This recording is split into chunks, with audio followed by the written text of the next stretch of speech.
Now let us begin our analysis of 7 planetary talismans made according to the traditions of Picatrix. In the tradition of the Latin Picatrix. And below you will see 7 ring talismans I have created. From my personal collection, 1 for each of the classical planets. Saturn, Jupiter, Mars, Sun, Mercury, Venus, and the Moon. Firstly, for those of you not familiar with me and my work, nice to meet you, I'm Josh. And since I am a Buddhist priest in the Rime school of Vajrayana Buddhism, you may also see me go by the name of Lama Hum Karnata, my ordination name. And since I find the practice of celestial magic and astrology as highly connected to my own Buddhist practice, as there certainly is this stream between the schools of Hellenistic, Vedic, and Tibetan astrology. Trix was a text I first became aware of at the age of 15, and was fascinated with the philosophy and promises that the text held, though it wasn't until 2017 I decided to dedicate myself to not just its deep study, but practice to the best of my ability. Picatrix was not the first grimoire that I had been exposed to, as I had studied and performed workings from other texts, such as the Key of Solomon and the Greek magical papyri. But there was something very appealing about this text I felt drawn towards. The harmonic relationships that were being built between ideas of understanding material reality, of understanding how material reality can be seen as expressions of higher divine forms of intellect, as really quite poetic and beautiful, and tangential to my relationship and practice of Hindustani classical music, the musical traditions of North India, which are very concerned with expressing abstract concepts and moments of nature through sound. I found the idea and proposition of capturing auspicious, perfected moments of time and perpetuity that I've ended up making around 500 talismans based off of the instructions of Picatrix, each revolving around capturing one of these perfected moments of time. And instead of keeping these experiences to myself, as I see more and more people interested in this form of magic, and in the promise of re-enchanting reality in material form with these elevated resonances of celestial power, I thought it would be a benefit to share my experiences. Firstly, I do want to thank my teachers and guides on the path for all of their help and knowledge that has allowed me to get to this point in my life and this point in my instruction. And if you have the opportunity to learn from them, I would highly recommend it. But I also share this information to help the viewers contextualize where my perspectives are coming from. And like all student-teacher relationships, some of them are newer than others. Some teachers I've sat with longer than others. Some I have not been able to list, but thought I would share a little bit. So thank you, my teachers, gurus, and guides. Your knowledge and assistance continues to cascade to help beings. I had a recent conversation with a practitioner friend of mine, and they are at the precipice of finishing a book on one of their magical practices that they've been working on for the last 20 years. And one of the things they described was that they were unsure if they wanted to actually publish it despite working on it for so long, because they didn't know if other people deserved to have the fruits of their labor, so to speak, and considered that maybe when they finish their manuscript, they'll just set it on fire as an offering to the gods, as an offering to the spirits. And I found this quite surprising. Although I don't have 20 years of practical experience to share, I do have 9, and I'm motivated to share it because of the knowledge and the pursuit of the knowledge and experience that is contained within the book of Picatrix. I am highly motivated by the intersection of logic, belief, identity, and spirituality, and how we as human beings, as individuals, derive meaning and purpose from these narratives that we create, and how these narratives propel us to live meaningful lives, and thus shape our worldview.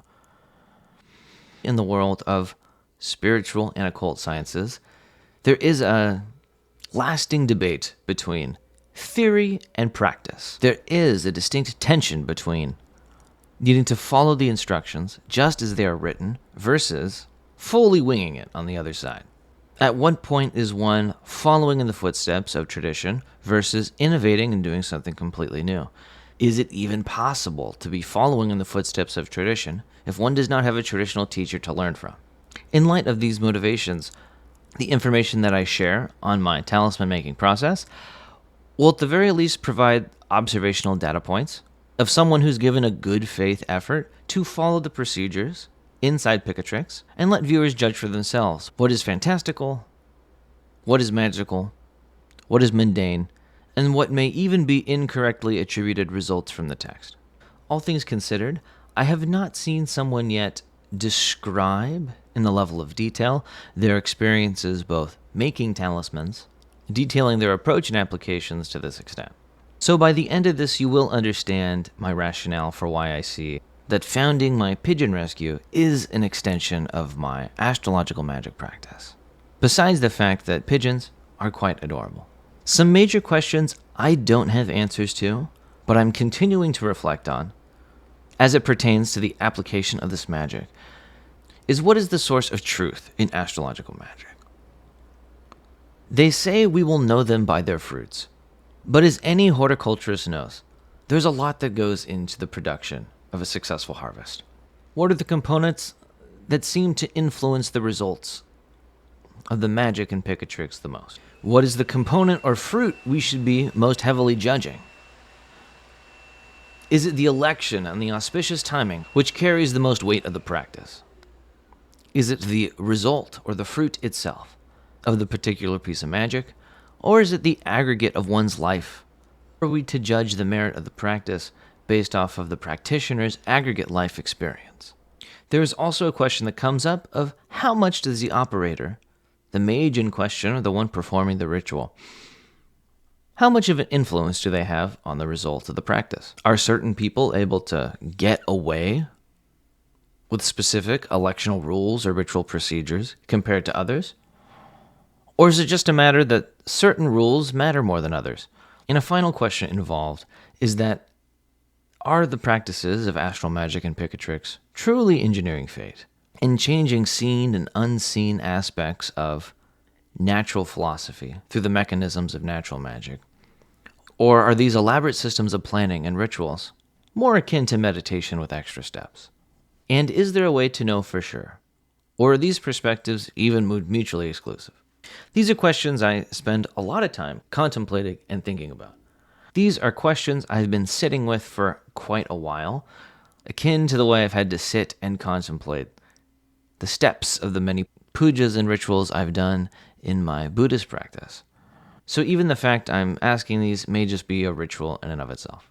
Now, for those less interested in the technical machinations of what goes into creating a talisman and performing a ritual according to the rules of the Picatrix, which is what the majority of this series and these videos will talk about, I wanted to share several of my major reflections and takeaways from these last 9 years of making talismans from Picatrix and performing their rituals. Number one, astrological magic certainly does behave more like a religion than a scientific technical discipline. To divorce the spiritual cosmology, implications, and justifications that exist within Picatrix, as well as the spiritual worldview it situates itself in, namely being a mix of Islamicite, Greek, Chaldean, and Hindu cultures and religious practices, is to miss a large portion of the value it carries with it.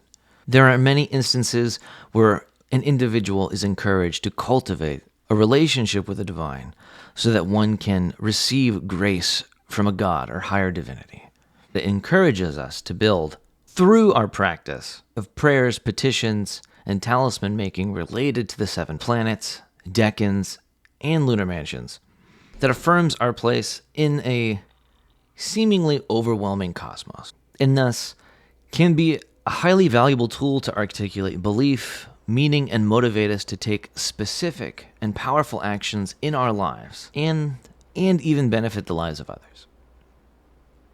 Number 2, reaffirming that these practices and procedures of talisman making originated within a different set of cultural and worldview assumptions, and that to approach this text outside of that context means we're missing the lion's share of what it has to offer. I remember a situation when I was early in my practice and study of Newar Buddhism, which is a form of Mahayana and Vajrayana Buddhism specific to a set of indigenous peoples of the Kathmandu Valley.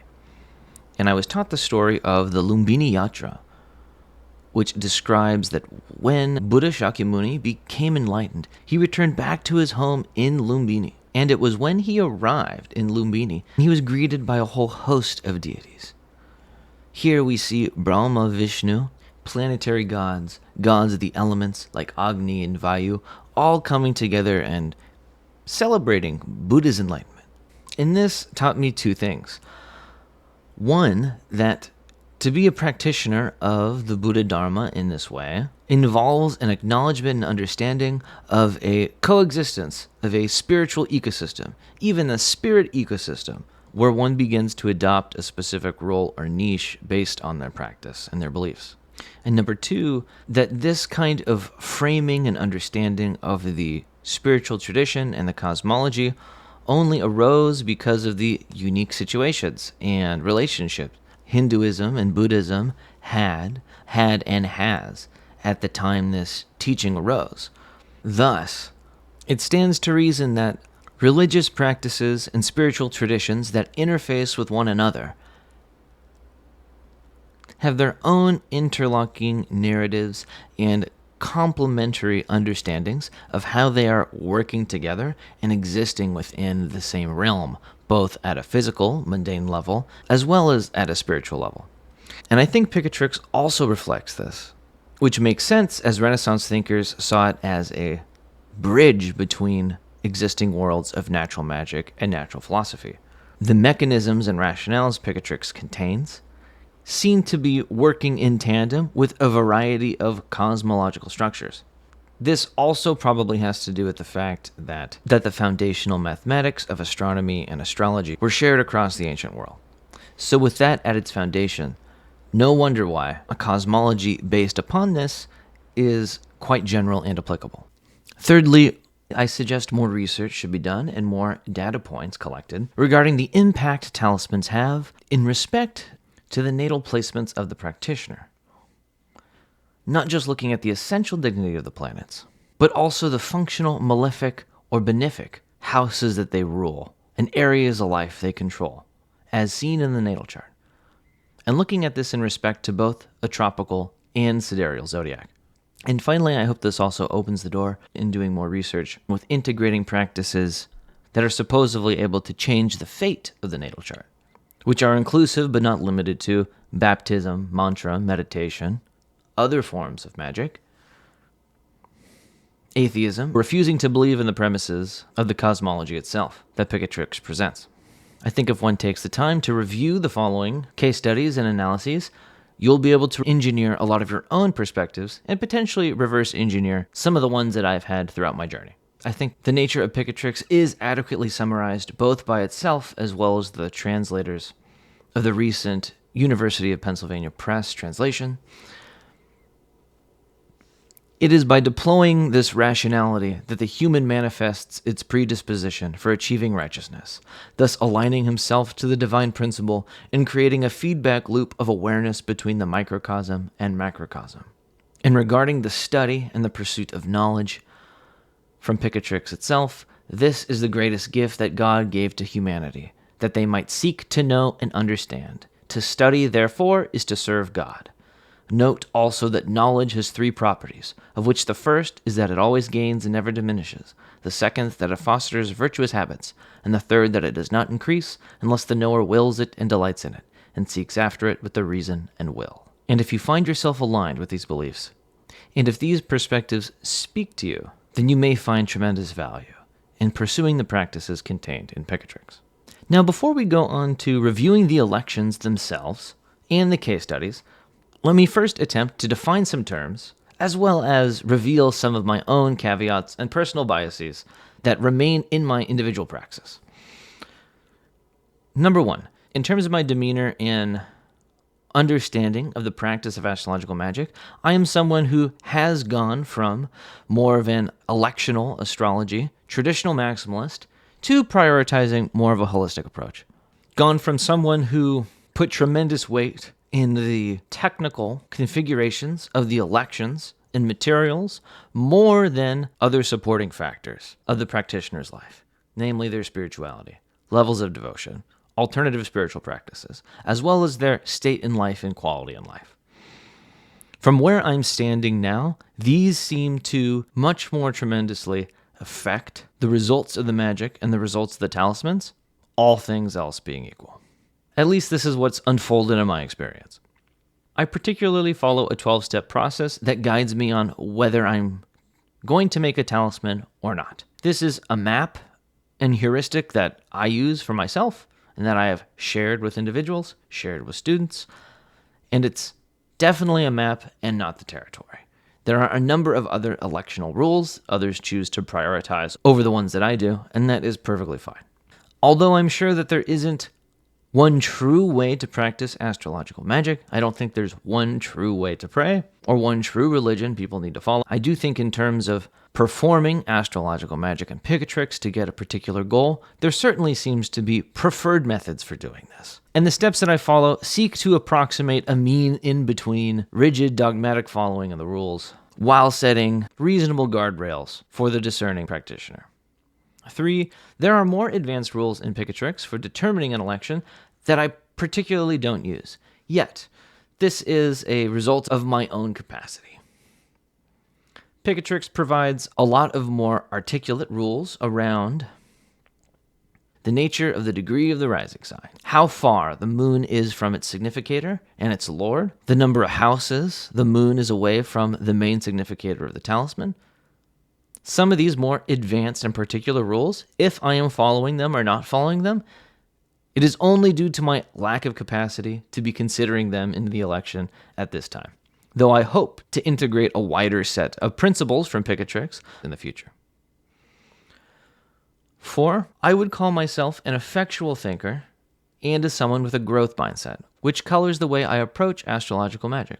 Effectual thinking is a school of thought most associated with the field of entrepreneurship. Effectual thinking is how to create new and valuable things in a chaotic, undefined world, and simply asserts the principle that to the degree that I can create my own reality and set my own circumstances, I don't need to predict the future, which is quite different from most schools of astrology, and maybe even the perspective of most astrologers, where there is a heavy emphasis on the ability to predict the future.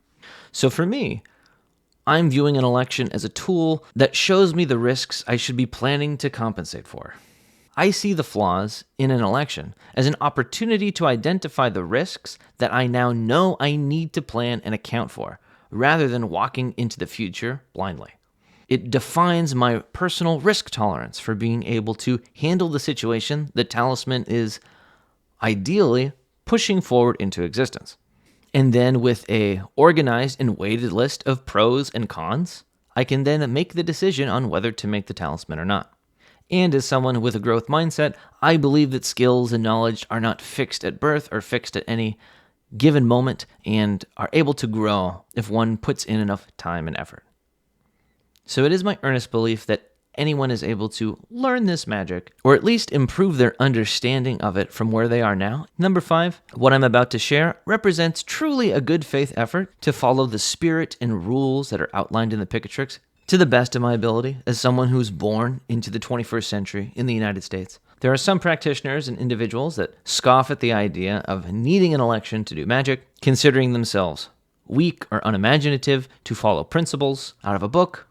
I, for one, value the knowledge of the wise individuals who have come before us and attempt to learn an approximation of their wisdom by following in their footsteps to the best of my ability. Truly and earnestly, I attempt to follow the path of a wise man or a sage. Number 6, the talismans I'm about to share in the case studies are not necessarily the best talismans I've ever made, don't necessarily account for the best results I have.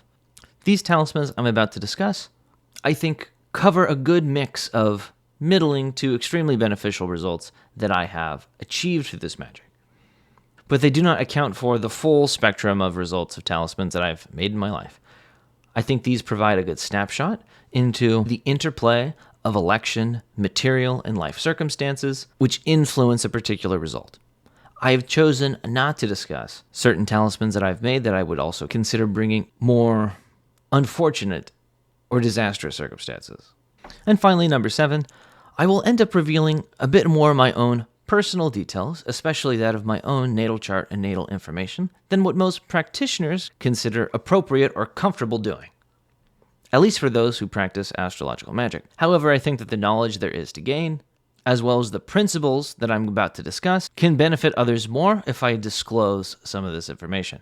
And then lastly, these are the exact 12 sets of factors I review in each election to determine if I'm going to use it to create an astrological talisman according to the rules in Picatrix. Similar but different sets of rules I use for determining planetary petitions.